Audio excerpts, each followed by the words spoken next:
দেখতে পাচ্ছি ভবনটি হচ্ছে ১ ২ ৩ ৪ ৫ ৬ ৭ ৮ ৯ তলা ৯ তলা একটি ভবন। এই ৯ তলা ভবনের ৭ এবং ৮ তলাতে আগুন লেগেছে।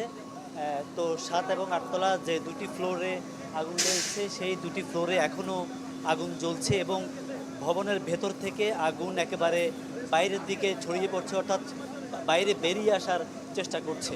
আমরা দেখছি যে ভবনের যে দুপাশে ফায়ার সার্ভিসের যাবার সুযোগ রয়েছে, সেই দুপাশ থেকে ফায়ার সার্ভিস কর্মীরা একেবারে হেভি লিফট দিয়ে, উঁচু গাড়ি সেগুলো দিয়ে লিফট দিয়ে তারা স্পট একেবারে ভেতরে পানি প্রবেশ করানোর চেষ্টা করছে। আমরা এখানে একটু একটু বলবেন আপনারা? আমি আসলে শুরু থেকে আসি। আমি এই ফ্যাক্টরির ফায়ার এবং ইলেকট্রিক্যাল ইঞ্জিনিয়ার, পাশের ফ্যাক্টরির। আমার নাম ইঞ্জিনিয়ার শাহনওয়াজ চৌধুরী।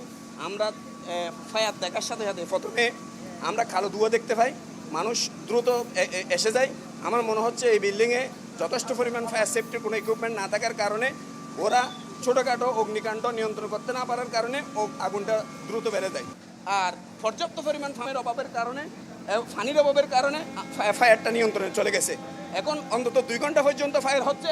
আমার নলেজ অনুযায়ী যতটুকু জানি, আরসিসি বিল্ডিংয়ের যে স্ল্যাব আছে, স্ল্যাবগুলো 3 ঘন্টার উপরে যদি আপনার ফায়ার হয়ে যায়, তাহলে স্ল্যাব ভেঙে একটা স্ল্যাব ভেঙে আরেকটা স্ল্যাবের উপর পড়ে যাবে।